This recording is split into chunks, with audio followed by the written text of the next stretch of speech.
Hi everyone. I think every teenager's faced some problems with their parents or at school with their peers. And I can vouch for the fact that this has a huge impact on their life. But the impact is not necessarily a negative thing, like you might think. Just listen to my story, about my discouraging childhood, which still couldn't break me down despite some pretty bad circumstances. I was born in a small town near London, into quite a regular English family. We were not poor, but sometimes had troubles with money. My parents have always been quite supportive of me, especially my mum. She used to say that she always knew how special I was. She'd noticed that I'd had some troubles with the coordination of my movements and eyesight when I was a kid. When I'd grown up a little bit, it had become evident that numbers and letters didn't make sense to me. Hence, doctors at some point diagnosed me with dyslexia. So now you can probably imagine how challenging my life at school was. Mum did her best to get me adapted to normal life, so that I didn't feel uncomfortable with my peers. However, her parenting methods might not seem very normal at first sight. For example, there was a moment when we were going to Granny's house in Devon. I think I must have been misbehaving, or something like that, in the back seat, because Mum pushed me out the car and said that I should find my own way there. There were about 3 miles left to go, and I was 4 years old. Even though many years have passed since then, I still feel the fear that I felt back then, standing there alone, surrounded by an endless field.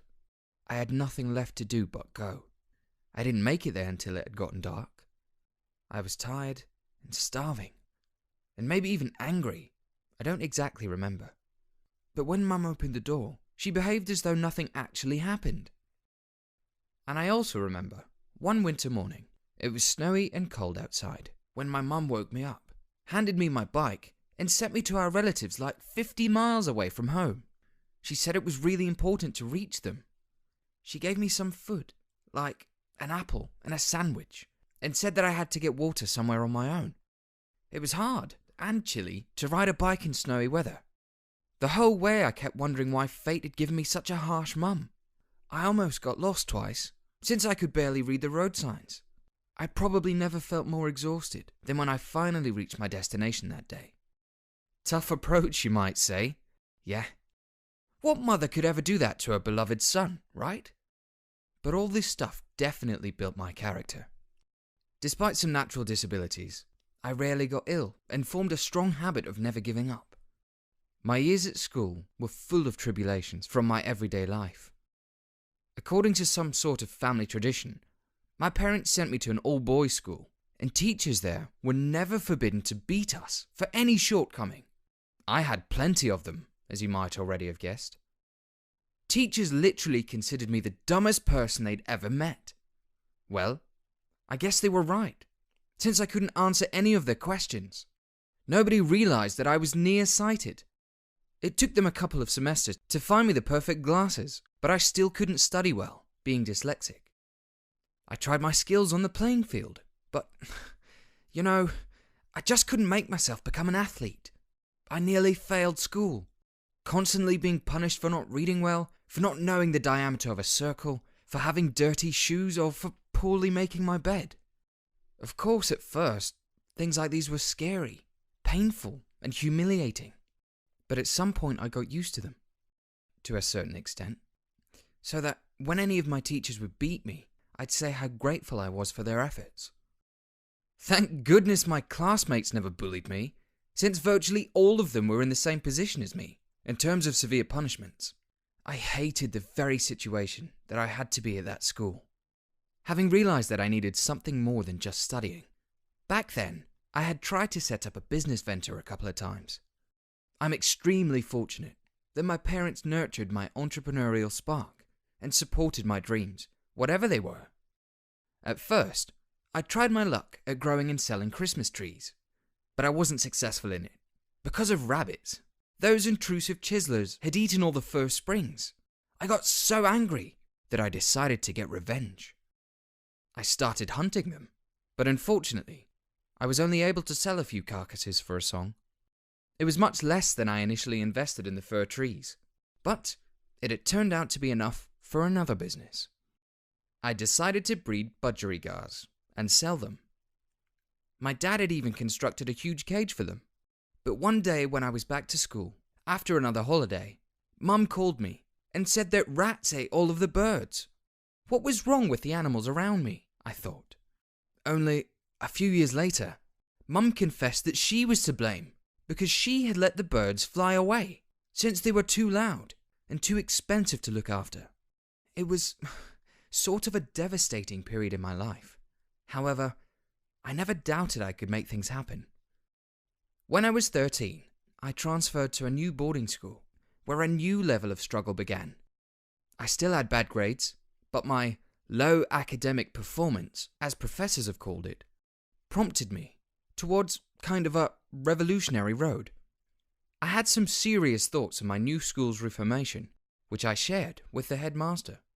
For example, I thought that it had been really stupid and meaningless to make all students attend soccer games. Why would you make the weaker ones watch how the stronger ones are playing if they didn't want to? There had to be some justice in terms of how students spend their free time. Also, I suggested that the school cafeteria could have been transformed into some sort of food bar instead, so that it not only makes students feel more comfortable, but also saves money on extra staff. I felt how a tiny sparkle of a bright future began building inside of me. Of course, the headmaster didn't take me seriously. I was probably so annoying. He actually even said that I'll either go to prison or become a millionaire. I'd prefer the second option. Eventually, I dropped out of school at 16 without even graduating, having realized it was not where I wanted to be. My revolutionary views were supported by my best friend. So, we decided to create a magazine with a focus on students, since they had begun taking an active interest in maintaining a social life. Unfortunately, neither I nor my business partner had any money to invest in it. As fate would have it, my mum, my eternal supporter, found a necklace on the street and gave it to the police. After months without anyone stepping forward to claim the jewelry, she got it back, sold it, and gave the money to me. In today's money, its purchasing power was somewhere around $2,000. We used it to pay off the magazine's electricity and postage bills. I was so grateful to her for that. Sometime later, we managed to find some powerful advertisers to help us publish the magazine, and had a couple of interviews with some really popular musicians. This was actually how my first step towards a grown-up life brought me success and made me kickstart my whole business empire. A few years later, after the magazine launch, I would found a mail-order record business, which would later become Virgin Records. I eventually managed to expand the Virgin brand to an umbrella of more than 100 companies and 60,000 employees worldwide, encompassing airlines, a music label, and even space travel. My general attitude towards life is to enjoy every minute of every day. I never do anything with the feeling of, oh God, I've got to do this today. My name is Richard Branson, and I really do hope that my story proves that there are no life circumstances that are able to prevent you from being who you are. Remember, your personality is the only matter that's able to determine your future. Now, go down below the video and leave a comment, sharing your own thoughts about your own future. Don't forget to subscribe to the channel so you don't miss lots of other interesting stories.